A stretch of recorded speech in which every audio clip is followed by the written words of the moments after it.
Hello students, welcome to all of you. आप सभी का हार्दिक स्वागत, अभिनंदन। राजस्थान सेट एग्ज़ाम को लेकर एक तो आप लोगों की जो एग्ज़ाम डेट है वो धीरे धीरे नज़दीक आ रही है। 13 सितंबर आप लोगों की 2026 डिसाइड है एग्ज़ाम डेट, और उम्मीद कर रहा हूँ आप लोग इसके अकॉर्डिंग अपनी तैयारियाँ कर रहे होंगे। सबसे पहले विद्यार्थियों को मैं एक बात कहना चाहूँगा कि मंजिलें उन्हीं को मिलती हैं जिनके सपनों में जान होती है। पंखों से कुछ नहीं होता, हौसलों से उड़ान होती है, हौसले से उड़ान होती है।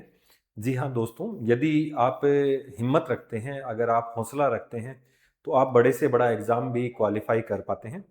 जैसा कि स्टूडेंट्स का ये कमेंट आता है कि सर हमारे पास केवल 2 महीने हैं, क्या 2 महीने में हम राजस्थान सेट की तैयारी कर सकते हैं क्या? तो ऐसे स्टूडेंट्स जिन्होंने नेट की तैयारी की है वो तो अलग है, ठीक है। अब वो कितने स्टूडेंट्स हैं आप लोग भी समझ सकते हैं।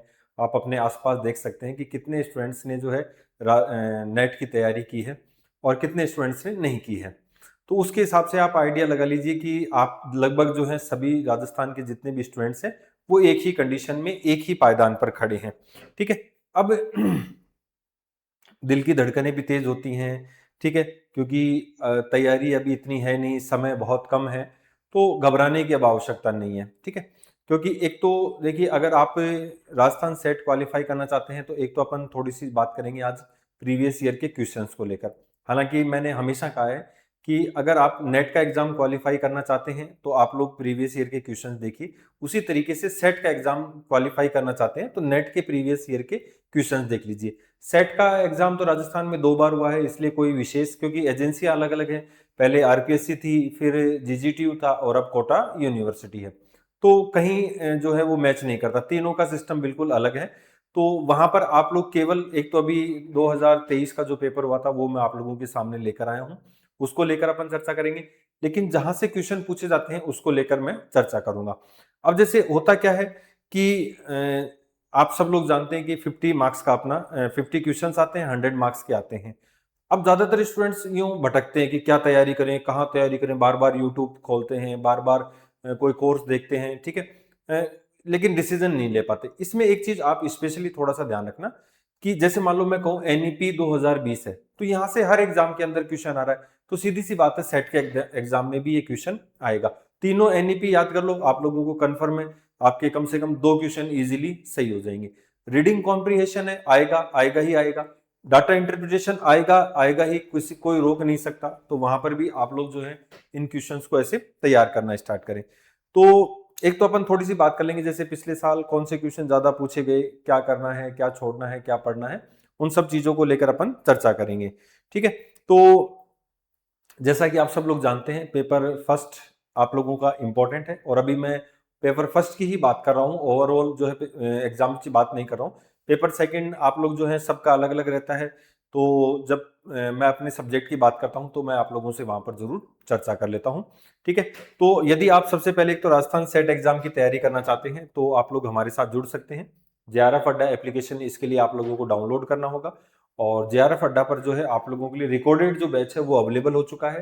प्लस आप लोगों के लिए जो लाइव बैचेज है उसकी क्लासें अभी अपन जो है स्टार्ट कर देंगे। अभी अपने जो गुरुकुल चैनल है, यदि आपने इसको सब्सक्राइब नहीं किया तो इसको सब्सक्राइब कर लेना, ताकि अपन जो है रेगुलर क्लासेज यहाँ पर जो होगी आप लोग उसको ज्वाइन कर सको। एप्लीकेशन पर जो आप लोगों की बैच के अंदर ही लाइव क्लासेज होंगी, आप उसको ज्वाइन कर सको। अब लाइव क्लासेज में देखिए 2 महीने में अपन कोर्स कंप्लीट नहीं कर सकते, लेकिन जितना होगा उतना अपन उसको कवर करेंगे। जैसे लास्ट की 2 यूनिट हैं वो कर लेंगे, रीडिंग कॉम्प्रिहेंशन कर लेंगे, कुछ और चीजें हैं जो उनको भी अपन कंप्लीट कर लेंगे, बाकी सेम रहता है, ठीक है। अब ये मत सोचना कि सर ये तो रिकॉर्डेड बैच है, दिसंबर साइकिल का रिकॉर्ड, अभी जून में जो एग्जाम हुआ है उसी के लिए रिकॉर्डेड बैच है, तो उससे कोई फर्क नहीं पड़ता, ठीक है। तो जून के आप देखना कोई ज्यादा पुराना उसमें वो नहीं है कि सर ने वो पुराना बैच दे दिया, नहीं। जो जून में अपनी क्लासेस थी वो सब आप लोगों के लिए यहाँ पर अवेलेबल है, तो आप लोग बिल्कुल इसमें एनरोल कर सकते हैं, ज्वाइन कर सकते हैं, और जो कुछ टॉपिक है उसको लेकर अपन जो है चर्चाएं कर लेंगे।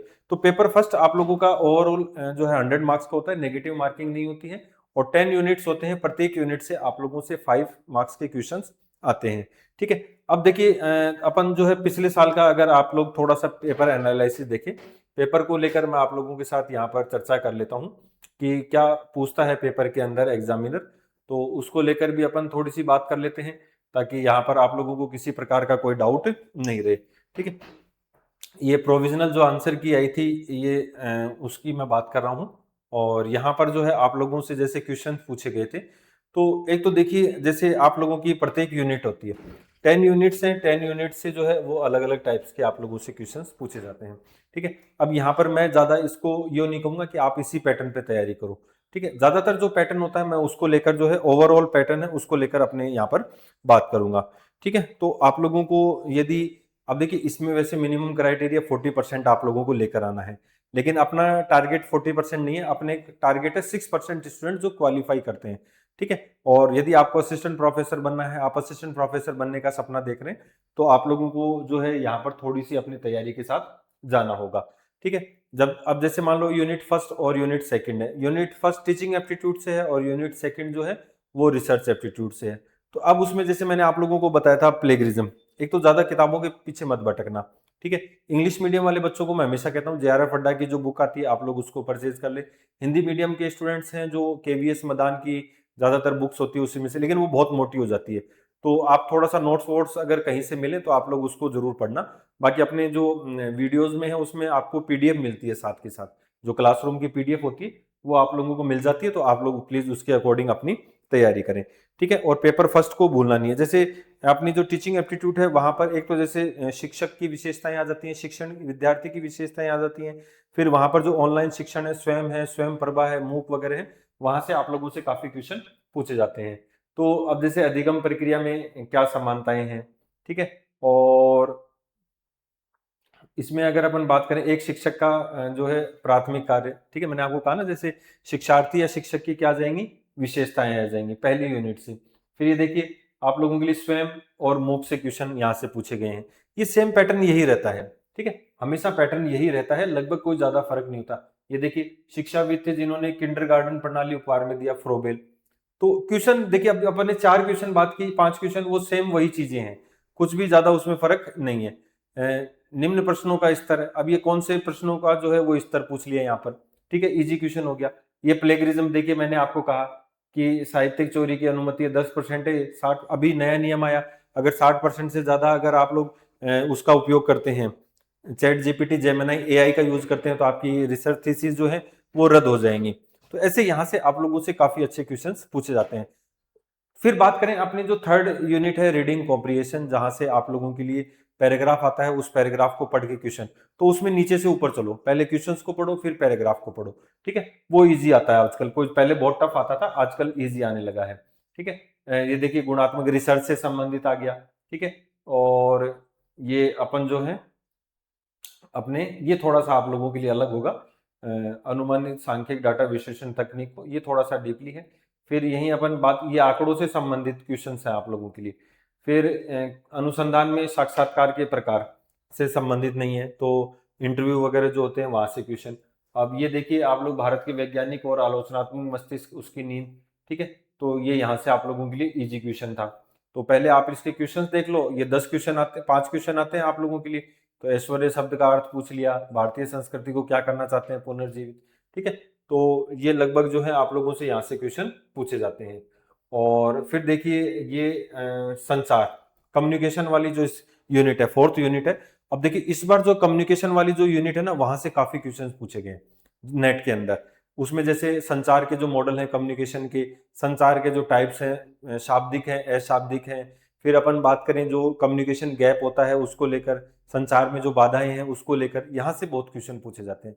तो आप लोग उसको थोड़ा, वो डायग्राम वगैरह है वो मैंने अपने जो गुरुकुल चैनल है उसके ऊपर वीडियोस बना रखे हैं, तो आप लोग जो है उसको थोड़ा सा ढंग से पढ़ना।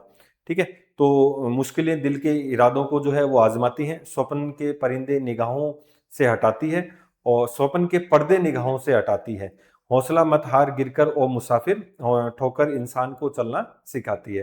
ठीक है, तो अब ये आप लोग यदि नेट का पेपर क्वालिफाई, सेट का पेपर क्वालिफाई करना चाहते हैं, तो आप लोगों को देखिए संचार प्रौद्योगिकियों से क्वेश्चन आ गया। ठीक है, ये संचार की प्रक्रिया को समझने का, अब ये अलग अलग होते हैं, सेंडर होता है, मैसेज होता है, रिसीवर होता है, चैनल होता है, तो ये अपने को समझना है।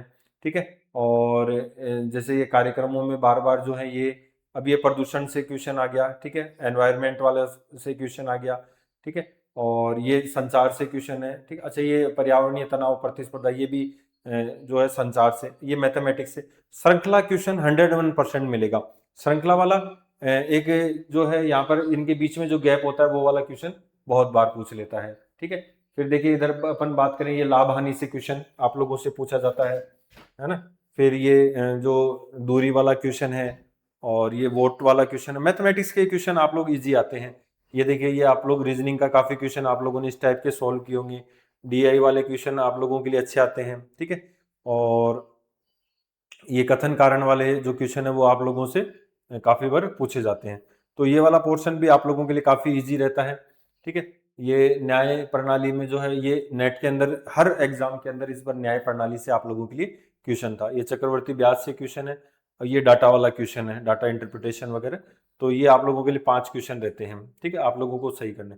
अब ये आईसीटी, क्यूआर कोड वगैरह, इंटरनेट से संबंधित, ठीक है, वीडियो कॉन्फ्रेंसिंग के लिए किसका उपयोग किया जाता है, ये अपने क्योटो प्रोटोकॉल, ये मैं आपको कहता भी हूँ। जैसे एनवायरनमेंट वाली है, उसमें प्रोटोकॉल पढ़ लो जितने भी हैं, ठीक है, जितने भी सम्मेलन समझौते हुए हैं वो पढ़ लो। साथ में अगर अपन बात करें कि जो इसमें है अपने हायर एजुकेशन है, इसमें जितने भी पुराने विश्वविद्यालय हैं, नए विश्वविद्यालय हैं, वहाँ से आप लोगों से काफ़ी क्वेश्चंस पूछे जाते हैं। तो ये आप लोगों के लिए जो है पेपर फर्स्ट रहता है। तो अब ये देखिए, स्वयं प्रभा, दीक्षा परख, ठीक है।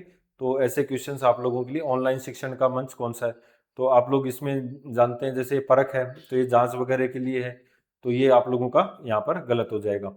तो हाँ बिल्कुल परख। तो इस तरीके से ये क्वेश्चन पूछता, अब ये पढ़े होंगे तो ही। आप देखिए एनईपी 2020, मैंने कहा ना हर एग्जाम के अंदर आप लोगों को एनईपी 2020, 1986 ये सब देखने को मिलेंगी, ठीक है। शिक्षा बिना बोझ, यशपाल कमेटी, ठीक है, यहाँ से भी आप लोगों के लिए काफ़ी क्वेश्चंस रहते हैं। तो अच्छा, तो एनईपी 2020 आप लोगों के लिए जो है क्वेश्चनेबल रहता है, तो इसको पढ़ के जाना, ठीक है। तो ये सब चीज़ें आप लोग जो जो मैंने बताई एक बार पढ़ लो। देखो, प्राचीन विश्वविद्यालय आ गया, और ये उच्च शिक्षा का पाठ्यक्रम तैयार करने में कौन सी नहीं है, ठीक है। कौन से संगठन भूमिका निभाते हैं, तो ये चारों निभाते हैं। एनसीईटी शिक्षक प्रशिक्षण है, यूजीसी है।